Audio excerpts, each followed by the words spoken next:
And I wasn't for standing idly by. There's already a border in Ireland. It's already too hard. This genocide is absolutely barbaric. I'm equally as committed today as what I was many, many moons ago. Díomh carta agus fáilrás go dtí an darna episód de glór na hógra. Is me se Anna Is me se John agus táid le Is me se Martina Anderson. Tá fáilte roh de dura. Carmín aige. So, Martina, can you tell us a wee bit about your journey into activism and how you first got involved in Republican politics? My God, it seems like a long, long time ago. I suppose I was born into a state that neither wanted or welcomed us. And I lived in a community that was under the jackboot of the Orange State and the unionist domination, discrimination, oppression, denial of rights, jobs, equality, housing. God, the list is endless. And whilst conflict wasn't inevitable, it was made certain by the fact that my peers, my sisters, my brothers, my parents, and the community of which I was a part of, the Republican nationalist community, took to the streets peacefully demanding the most basic of civil rights. And I was born at that time into a society where Sinn Féin was banned long before I was born. And it remained like that until I was 12 years of age. So the denial of even democratic expression. And when they tried to ban peaceful demonstrations, civil rights protests from taking place, and when that failed, they beat the civil rights marchers on the streets. And the demand for civil rights ended in the city with Bloody Sunday. I was only 9 years of age. I had lived through the Battle of the Bogside. And at a very young age, I had concluded that, that the rotten Orange State that I lived in was not going to comply with any standards of human rights, equality, decency, and that the state was not for turning, and I wasn't for standing idly by. I was very committed as a young Irish Republican, and that commitment has stayed with me all of my adult life. I joined the IRA, as did countless others in the city and across Ireland. And it wasn't a decision that was chosen out of comfort. It was a decision that was chosen out of necessity, based on the oppression, discrimination, and the brutality that my community was facing. And I had a choice to make, and I made it. And So you've held many roles throughout your political career, MLA, Junior Minister, and MEP in the European Parliament. And you've famously told the British Prime Minister she could, I don't want to quote you wrong, stick her border where the sun don't shine. and there was more.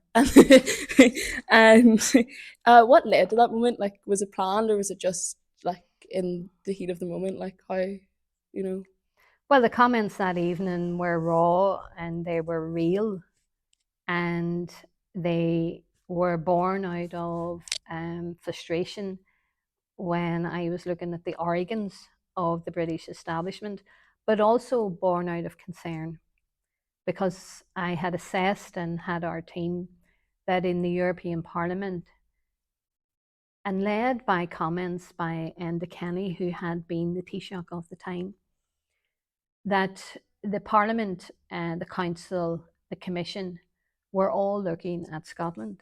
Nobody was given a fleeting glance to what was happening here. So they were also planned. I realised that I was going to have to be bold, and very bold. And I spoke at an empty chamber. There was nobody hardly in the room apart from Matt Carthy and I and a dozen or two of other MEPs. But for such an empty chamber, the clip went viral, and it is one of the most watched clips that any Sinn Féin representative has had gone viral, with over 2 million plus views. And people wanted to know, why was this Irish MEP standing up telling the British Prime Minister basically she can stick her border where the sun wasn't shining and she wasn't sticking it in Ireland. And I went on to say in this part of it, I think because people were a little bit shocked and all at that comment, didn't actually take account of the rest of the statement, which I had said what armour cars and tanks and guns couldn't do here, that 27 member states were not going to do. And the context for saying all of that was that Enda Kenny and the Fine Gael MEPs were promoting across the Parliament that what should happen in Ireland as a consequence of Brexit was that there should be a Swiss-style border. Switzerland has a border with 5 other countries. So the natter and chatter started to emerge in the Parliament that there would be a border. It wouldn't actually be where Ireland is partitioned. It would be a little bit moved down into the south. And that's why I says, well, if what one British government, one member state thought that they could do and couldn't, that 27 others weren't going to be able to do in Ireland, which was basically reinforcing partition. And Kenny immediately, the first meeting, immediately, I think it might have been the next day after the Brexit decision in Britain, there was a council meeting. And he went to the council meeting and he was waxing lyrical all about Scotland. Would there be a second referendum in Scotland? Not even mentioning the Good Friday Agreement, the peace process, or Ireland at all. So I realised that I had to be bad, and it's one of those things, I think, bold, not bad, bold. And it's one of those things that you find for women elected reps, that man, that would have been a very robust comment to come out of any man, and there would have been loads of applause or anything else. But us women are supposed to be a little bit demure. And our tone, you know, it's how we say things, and our tone is important. And of course, in a lot of people's analysis, I probably failed on every count of what a woman should be, because, you know, not alone should we be in the house cooking and cleaning and caring for children, but we shouldn't be involved in a political arena, let alone a war.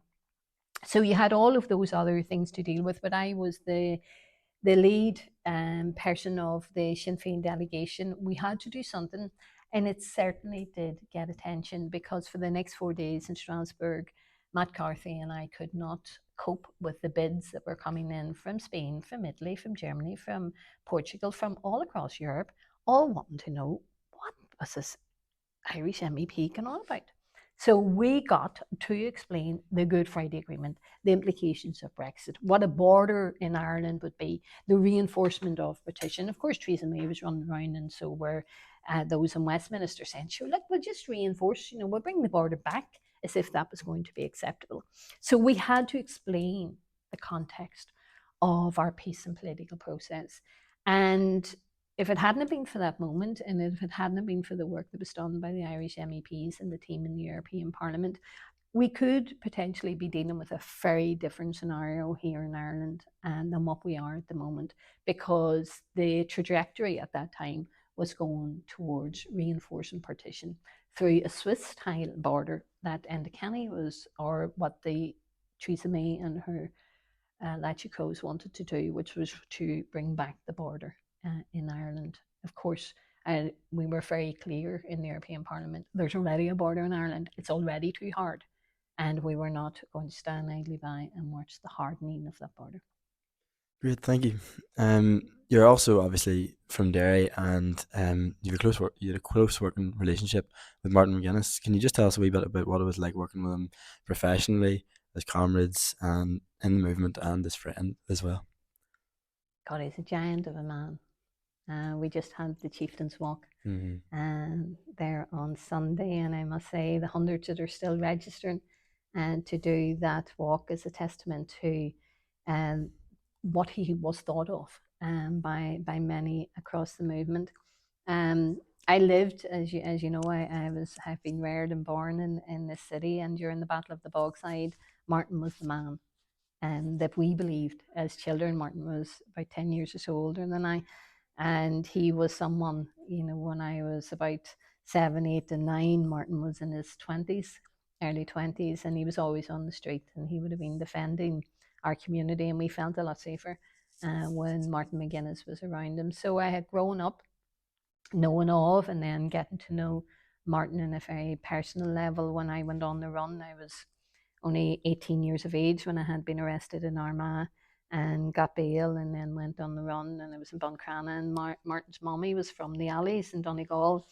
So Martin would come down, bless him, and try to get us to behave ourselves. He really did try, and so we tried to behave ourselves, but we were young enough, growing up, and Martin didn't drink. And and he would always say, "Do you remember who you are and what you represent?" So I hadn't seen Martin obviously after my arrest, and I really didn't expect to see him at all, to be honest, because even though I had a life sentence, and whilst you don't do time in your head thinking of the years you'll spend in jail, but I didn't expect to be in a position that to be transferred in the manner that I was 6 weeks before the first IRA cessation, and then to be involved in a delegation. Well, there were only a number of us women at that stage in Maghaberry prison, and Martin had gone to the Cache in '97 and had briefed the prisoners in the Cache, and then had come along with Pat Doc to brief us about what was happening at that time in the peace process. So when I had got out of prison, Martin was probably one of the first people who was at my home.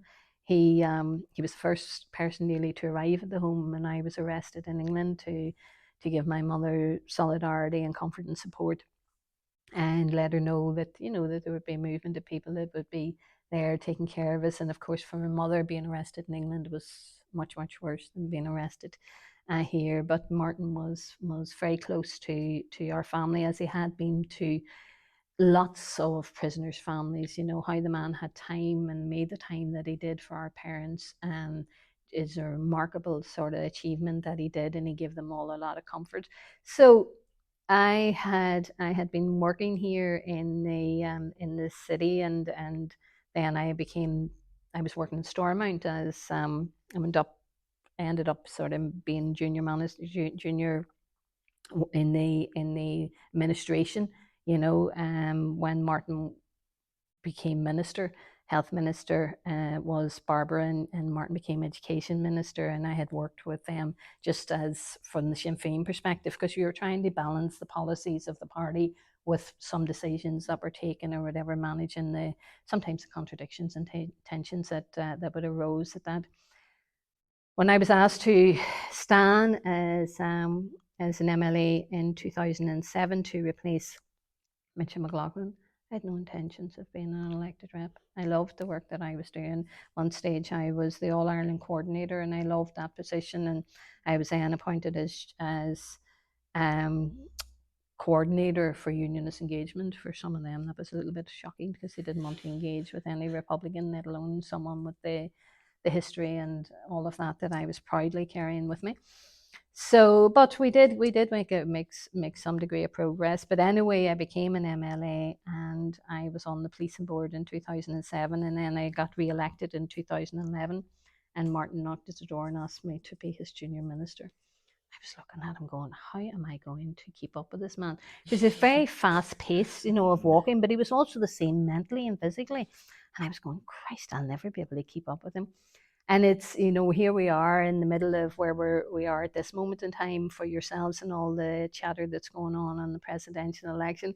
But he stood as a presidential candidate during the time I was this junior minister, and I had been working on the historical institutional abuse, collecting information as we were trying to unearth the horror of what was happening and what did happen to young people in those institutions. And Martin went off for a number of weeks and defended our struggle in the south of Ireland, where of course they would like to present the good old IRA of what happened up until the partition of Ireland, and then anything after that was different. And Martin was setting the record straight and making sure that people understood who we were and what we represented and what happened here in the north. And So being his junior minister for a year, I learned a lot following him.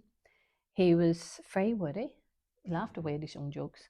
And he was very warm, very caring, genuinely caring about every citizen in this place, regardless of their religious denomination or the colour of one's skin. He wanted to ensure that, he wore his ideology on his chest and on his sleeve. He really did.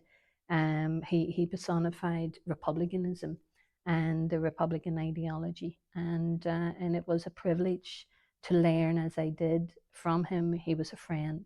He was a very loyal friend, and he was someone that always knew when to call you at the right time. And I would say, even in this city, when you consider, we had the Chieftains Walk next week or this weekend coming, there's going to be the Gaelic Blitz, again, the Martin McGuinness Peace Foundation. There was a fishing competition, there was a bursary given out for the Martin McGuinness Peace Foundation. Lots of activity that's happening in the city. It all surrounds the Martin McGuinness Peace Foundation, and people still to this day talk about him with pride, and we who knew him and loved him still miss him. Martina. Just from like a perspective of a young woman, what has it been like being a woman in the Republican movement, and especially as like a very strong advocate for reproductive rights? And you were in rooms where people were shying away from the topic and having to build support. So how did that work with building support within Sinn Féin and like wider than that? Well, there was more than I. There were lots of comrades, and I have to say both men and women, who would have presented the case that a republic worthy of its name, worthy to fight for and worthy to die for. And we have carried a lot of our comrades, and a lot of them are around this wall, on our shoulders. Then it had to be a republic that was going to treat all of us equally.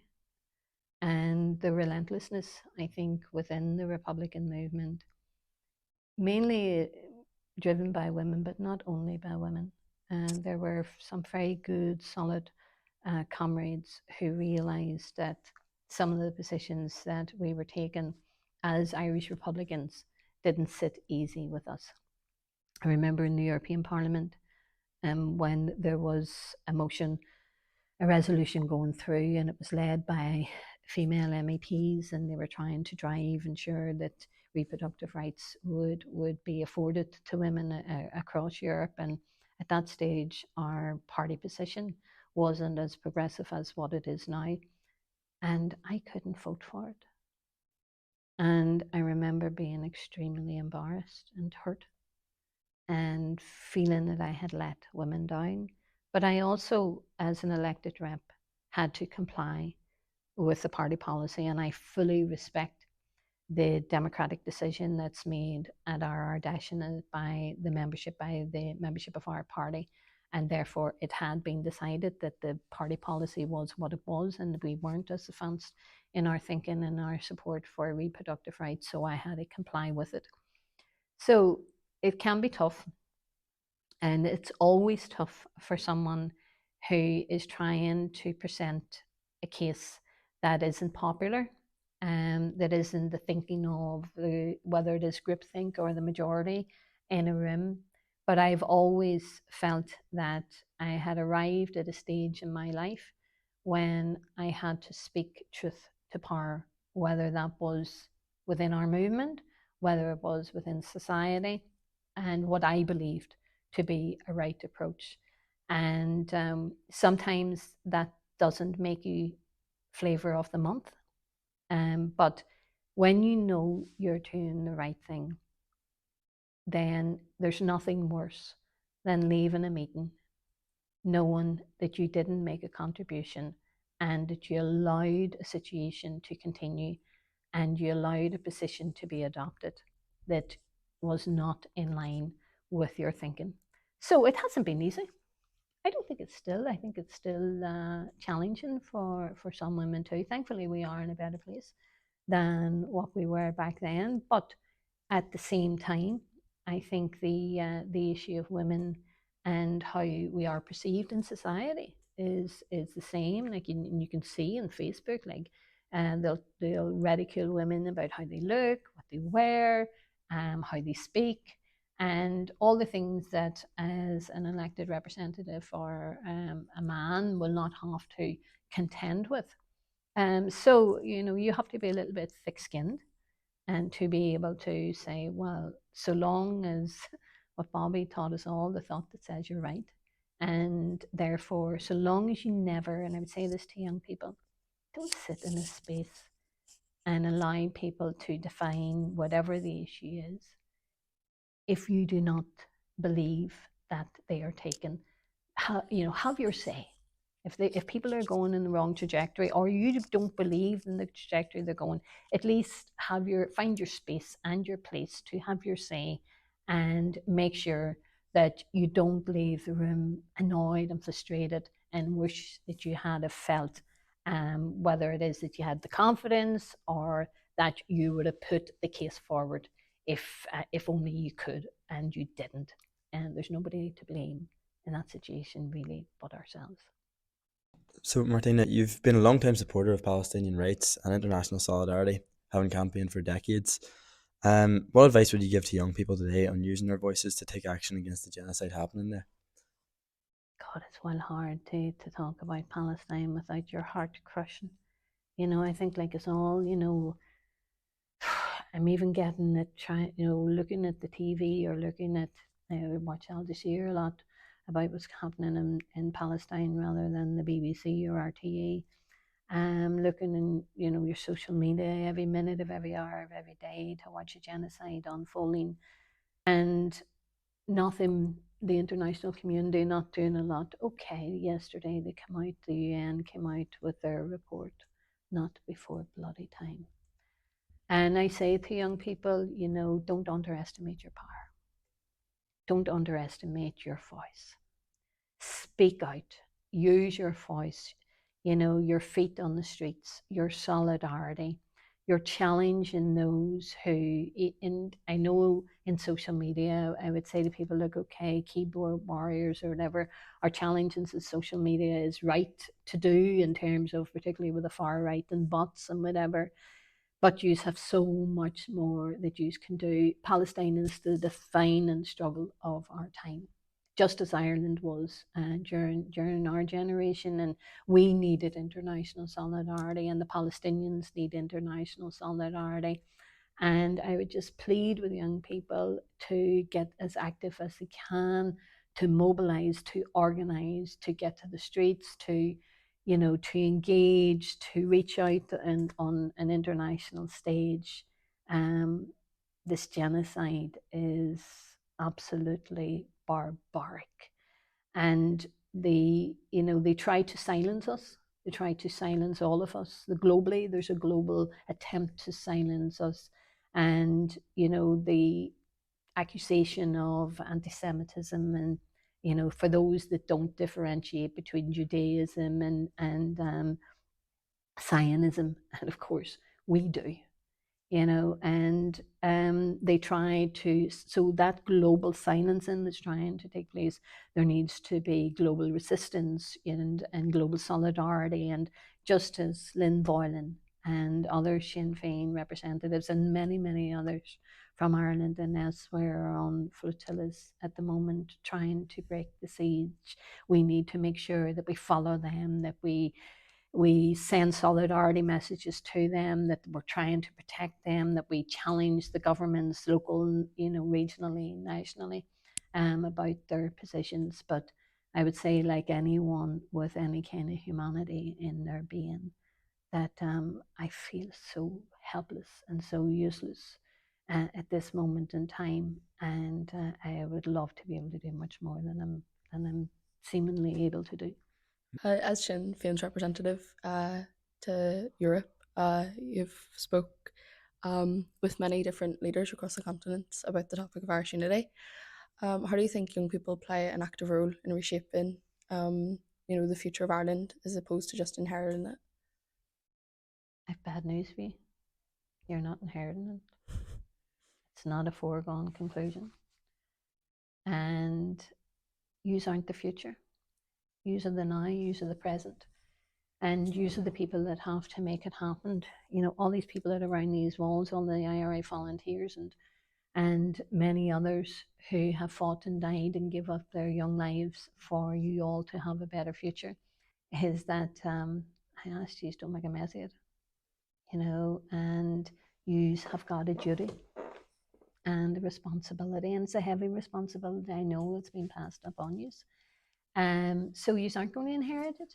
You have to shape it. You have to define it. You have to find your space and your place, and you have to drive it, and you have to drive the initiatives that are needed to be able to win a referendum in Irish unity. And it's only the young people of today, it's all of you, that will ensure that we arrive at that destination that we need to get to. And then we need to get a 32-county democratic socialist republic. So the bad news is that we'll all struggle till we die. The struggle will be endless, but it will be worth it. It has been worth it. And we all gave what we did in our lives for all of you to pick up the mantle and continue on. We are still equally as committed today as what I was many, many moons ago, too many years ago, to declare when we're having this conversation. But I would ask you to really mobilize, to organize, to engage locally in the conversation for every problem that there is in this island, whether it's health, whether it's education, whether it's housing. The solution to it all is the reunification of this country. We can have an all-Ireland health service free at the point of delivery. The health service in the south is in a mess. The health service in the north is in a mess. The housing situation is immense. And we have got the evidence that is there to show that if this country was reunited in a few short years, it would be much better off financially, to the tune of somewhere in the region of 25 billion.